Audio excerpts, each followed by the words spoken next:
জানতে চাওয়া হয়েছে 7 ভাগে কুরবানি করা যাবে কিনা। কেউ কেউ বলে থাকেন যে ভাগে যদি কুরবানি দেওয়া হয় 7 জনে মিলে গরুতে বা মহিষে বা উটে, এই ভাগে কুরবানি হবে না, এটা অনেকে বলে থাকেন। এই কথাটি আসলে ঠিক নয়। আপনি যদি ভাগে কুরবানি দিতে চান এটি জায়েজ আছে, এবং একটি উটে বা মহিষে বা গরুতে আপনি সর্বোচ্চ 7টি ভাগে কুরবানি দিতে পারবেন ইনশাআল্লাহ। এ ব্যাপারে সহিহ মুসলিমের একটি হাদিসকে আমরা এখানে উল্লেখ করতে চাই।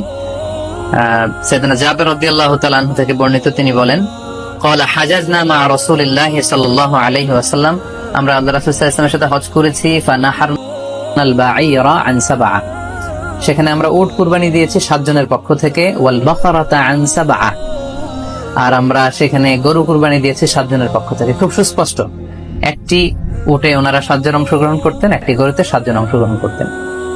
তো এই হাদিসের আলোকে অনেকে বলে থাকেন যে এটি হজের সময়, সফরের সময়, কিন্তু মুকিম অবস্থায় 7 ভাগে দেয়া যায় না। আসলে এই কথাটিও ঠিক নয়, কারণ সুনানে আবু দাউদের আরেকটি হাদিসে এসেছে যেখানে আল্লাহ রাসূল সাল্লাল্লাহু আলাইহি ওয়াসাল্লাম সুস্পষ্ট বলেছেন, সেখানে হজ বা কোনো সফরের উল্লেখ নেই। সেটা হচ্ছে জেনারেল স্টেটমেন্ট, অর্থাৎ আল বাকারাতু আন সাবআ, গরুতে সর্বোচ্চ 7 অংশ দিয়ে কুরবানি দেয়া যায়।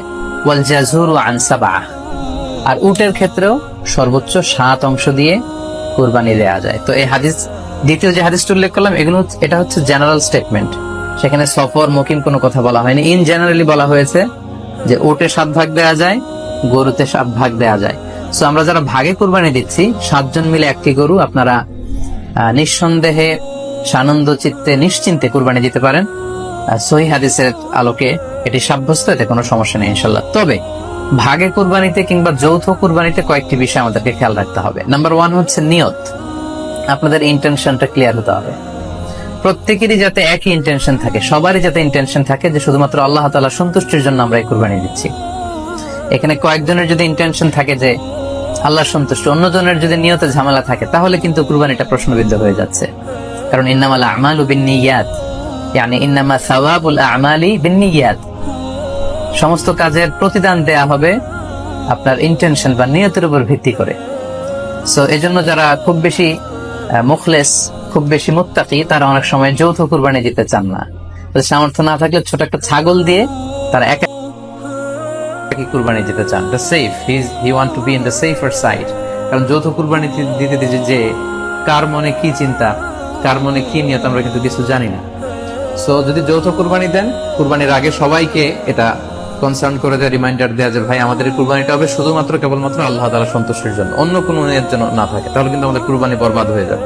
এটা হচ্ছে প্রথম কনসার্ন। 2 নম্বর কনসার্ন হচ্ছে হালাল উপার্জন দিয়ে কুরবানি হতে হবে। যৌথ কুরবানিতে কেউ কেউ যদি এমন থাকে যাদের উপার্জন হালাল না, সেই কুরবানি কিন্তু আল্লাহ তাআলার দরবারে কবুল হবে না। সো এটা খুব গুরুত্বপূর্ণ একটা বিষয়। আরেকটা হচ্ছে লৌকিকতা। লৌকিকতা যদি থাকে তাহলেও কুরবানি কবুল হবে না। যৌথ কুরবানিতে কারো যদি এটা থাকে যে আমার গরুটা সবচেয়ে বড়, আমাদের গরুটা এলাকার সবচেয়ে বড় গরু, এবং সবাইকে বলে বেড়াচ্ছে যে এইবারের গরুটা সবচেয়ে বড় হয়েছে, আমার চেয়ে বড় গরু কেউ দিতে পারে না এই এলাকায়। والحمد لله لا إله إلا الله